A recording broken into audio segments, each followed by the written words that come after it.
തലശ്ശേരിയിലെ വ്യാപാരി വ്യവസായ സഹകരണ സംഘത്തിലെ വെട്ടിപ്പ് പുറത്തുവന്നതോടെ പണം നഷ്ടമായ കൂടുതൽ പേർ പരാതിയുമായി രംഗത്ത്. തട്ടിപ്പിനിരയായ നിരവധി ആളുകൾ തങ്ങളെ സമീപിക്കുന്നുണ്ടെന്ന് വ്യാപാരി വ്യവസായ ഏകോപന സമിതി നേതാക്കളും സഹകരണ സംഘം പ്രസിഡന്റും പറഞ്ഞു. കോടികളുടെ വെട്ടിപ്പ് നടത്തിയ ശേഷം സഹകരണ സംഘം സെക്രട്ടറി ഓഫീസ് പൂട്ടി മുങ്ങിയതോടെയാണ് വൻ തട്ടിപ്പിന്റെ വിവരം പുറത്തുവരുന്നത്.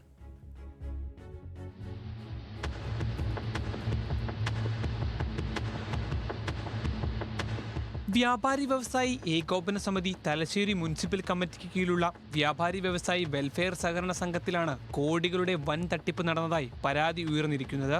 തട്ടിപ്പിന്റെ വിവരം പുറത്തുവന്നതോടെ സഹകരണ സംഘം സെക്രട്ടറി ഓഫീസ് പൂട്ടി ഒളിവിൽ പോയി. കഴിഞ്ഞ 3 ദിവസമായി ഓഫീസ് പൂട്ടിക്കിടക്കുകയാണ്. നിക്ഷേപകർ പണം തിരികെ പിൻവലിക്കാനെത്തിയപ്പോഴാണ് തട്ടിപ്പ് പുറത്തറിയുന്നത്. തുടർന്നിവർ പോലീസിനെ സമീപിക്കുകയായിരുന്നു. വ്യാജ രസീതുകൾ നിർമ്മിച്ച് 300ഓളം ആളുകളിൽ നിന്നാണ് സെക്രട്ടറി പണം തട്ടിയെടുത്തതെന്ന് വ്യാപാരി വ്യവസായി ഏകോപന സമിതി ഭാരവാഹികളും സംഘം പ്രസിഡന്റും സ്ഥിരീകരിച്ചു.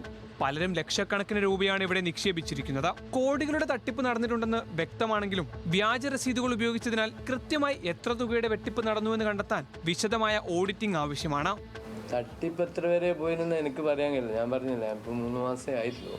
അപ്പോൾ അതിന് ഫസ്റ്റിൽ വരുന്ന ഒരു കംപ്ലൈൻ്റ് അല്ല, കംപ്ലൈൻ്റ് ആയിട്ട് വന്നിട്ടില്ല. നമുക്ക് റിക്വസ്റ്റ് ലെറ്റർ ഉണ്ടാവുമല്ലോ, പിന്നെ പ്രകാരം ഇത്ര പൈസ കിട്ടാണ്ട് അത് കിട്ടിയില്ല എന്ന് പറഞ്ഞിട്ട് ഒരു പരാതി പ്രസിഡന്റ് എന്ന് പറഞ്ഞാൽ തന്നിട്ടൊന്നുമില്ല. അപ്പോൾ നമ്മളെല്ലാ സമയം ഉണ്ടാവില്ല, നമ്മളൊരു 10 മണി വരെ 12 മണി വരെ അങ്ങനെ ഉണ്ടാവും. പിന്നെ ഉച്ച ശേഷം ഒരു ഡയറക്റ്റ് വരും.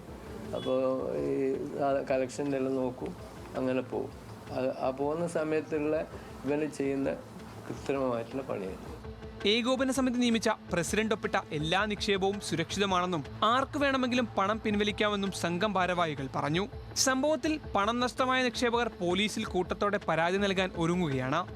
ഇതിനിടെ സെക്രട്ടറിക്കെതിരെ സഹകരണ സംഘം ഭാരവാഹികൾ അസിസ്റ്റന്റ് രജിസ്ട്രാർക്ക് നൽകിയ പരാതിയിൽ അന്വേഷണം ആരംഭിച്ചിട്ടുണ്ട്.